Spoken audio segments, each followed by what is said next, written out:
Hello, welcome to True Speak. Today, there's not really an outline, I'm just kind of going off of what I feel. And it's also my second video today, because I've had a lot of things I've wanted to say, but they're all kind of jumbled together, so bear with me, I'm going to try to just get them out as quickly as I can. One, I want to address a criticism I've received lately, which has not been a bad thing, it's been a very good and solid advice about making my videos shorter. This was something that I confronted with as I was starting this page, and I was curious, well, what length should I make my videos? How far do I want to go with this? Things like that. So just so you know, to prepare for my videos, I typically write a bunch of notes, and these notes come from my conversations with people, interesting bits of research that I come across throughout my days. I work 7 days a week, so I just try to jot down what I can as I'm going along. All of those things I keep reading over them, summarizing them, reading over them, summarizing over them until I can kind of break it down to talking points that I know I want to talk about. And then I just turn on the camera and go. Because I don't want it to be scripted. I've really struggled with that. I don't want it to be scripted. I want it to be more like a conversation with you. Because I think that's how I communicate best. And I think that's how it can best be received versus coming off as elitist or something like that. So that's where that stems from. And I'm challenging the notion that people won't pay attention if your video is not 3 minutes long or anything else. And as a matter of fact, I think the shorter that it is, it allows more room for the information to be misconstrued and misunderstood. And I want to avoid that if at all possible, because in essence, what I'm searching for and what I want to present to you is the truth. And the truth is the truth regardless of medium or messenger. It doesn't matter who you are or what it is. If it relays truth, then it is truth. You know, if it relays something false, you will find it out to be false. So that is my goal with this page in general. And I want to challenge you to take the initiative to watch the videos, no matter how long they are, because I'm trying to condense hundreds of conversations and different articles that I come in contact with into 10, 20 minutes. So it's not been easy for me, and sometimes it's confusing for me. Like today I'm doing 2 separate videos, but I just try to relate it as best as I can. At least jumpstart the conversation. And please feel free to give me feedback on anything that you've seen in my videos or anything that you want to say. I'm going to try to make my best approach to pay attention to every single comment. And I need feedback. I think it's the only way that I can become better. And, well, that's one thing I want to talk about. Another thing that I want to talk about is just in myself, so that you have more of an idea of where I'm coming from and what I'm doing. I graduated from college. I have 2 bachelor's degrees. But I don't think any of that matters because, as I've said before, I think truth is truth regardless of medium or messenger. So whether I had degrees or didn't have degrees, I don't think it would change the ability of truth to be relayed either by me or by another individual.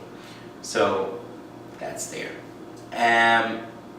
Also, all of these items that I discuss with you, I battle with myself. So please don't ever take anything to be from an elitist standpoint or anything like that. I've been in the emotional roller coaster of love. I've been through these different situations before. For me, when I'm presented with a situation, I want to be able to predict when it's going to come next, and I want to be more prepared for the next situation. And so that is my approach to it. I treat it almost like an experiment. I went through one test phase, now I'm going to go through another test phase, but the second test phase, I'm more prepared and I know what to look for. There's another one. Also, so one of my biggest battles lately, just to get even more personal, has been weight. You know, I used to weigh around 250 pounds, and now I'm down to around 194. and I'm teetering between 190 to 194. Sometimes I hit 189 if I'm lucky. My goal is to get into the ideal body range weight for my height. And think 175 is the high end for that. So I am struggling to get there because I love food. You know, food is my battle. Food is my addiction of sorts. And so I have to constantly monitor myself. First of all, not to gain more weight, but to actually try to lose more weight.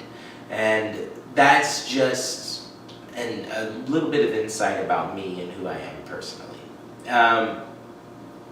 Another aspect that I want to lay into is situations of, or the reason why I've approached my videos the way that I have. I think the truth of what I'm getting at is if you accept a lot of what I'm saying in these videos that come from my conversations with people who have been in a variety of situations, I think you can see for yourself the benefit that it will make for you.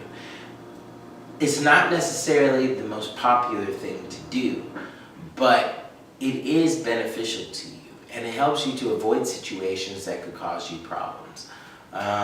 More specifically, even abusive relationships or full or jejune relationships, if you will. Anything like that, any situation that may be fun for the moment, but really isn't in the interest of your long-term goals, I'm challenging you to take a look at it from a different perspective. Look outside of yourself every once in a while and stick your head up and say, okay, where will this situation take me to in 6 months? Because each and every situation precipitates the next, and your choices that you make consistently become part of your habit making, and they're going to affect your future decisions. So changing those now and making better habits now will always make for a better future. It's another one. And last but not least, ladies, I'm going to touch on makeup today. Yes. So when I talk about what society does to people, I'm hitting home. I'm talking about makeup. For men, I'm talking about maybe it's your gym addiction,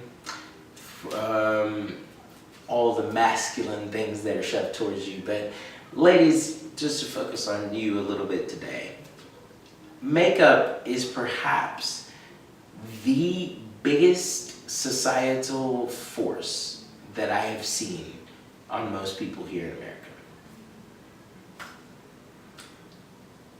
If you were willing to do battle with the pressure to wear makeup, imagine what kind of individual you will become. Challenge yourself, maybe even for 1 month, to not use makeup, but to, go with either lotions for your face or other things like that. There are many other products that are not makeup that you can use. I say that because I know I'm getting looks of absolutely, are you insane? And I've had this conversation with so many women. But if you take the moment, use the tools from all of my previous videos and analyze makeup. Analyze how it's marketed to you. Analyze what makeup means. Analyze what the names of them, CoverGirl and things like that. Analyze what's really being said to you. Analyze how often you see it in media. Try to understand what I'm talking about there. But I'm looking for your feedback. And maybe give me your reasons why you wear makeup and why it's so important to you. I'm pretty sure I've known most of the responses to them, but I want to challenge you to give me a response after you've taken a moment to challenge yourself about it and see the reasons why you in particular wear makeup and why you may not feel as beautiful as you know that you are. Dove did a very interesting thing recently. They put beautiful and if you're not familiar with what I'm talking about, please go watch the video. It's fantastic approach to what I'm talking about. I've brought up all these things in this particular episode just to get more personable and let you understand that when I say society affects us all, it affects us all. We're all going to do battle with society, but like I referenced earlier, begin stacking wins for yourself. And when you do that, then it's easier for you to see what's coming, avoid it, or if you want to accept it, that's fine, but you're accepting it within reason. You're not accepting it blindly. And that is all for this episode. And if I've confused you at all, I apologize. I think I hit on a few different subjects in this one, but it was a jumble of things that I've had that I've wanted to say. And so I'll leave you with that one.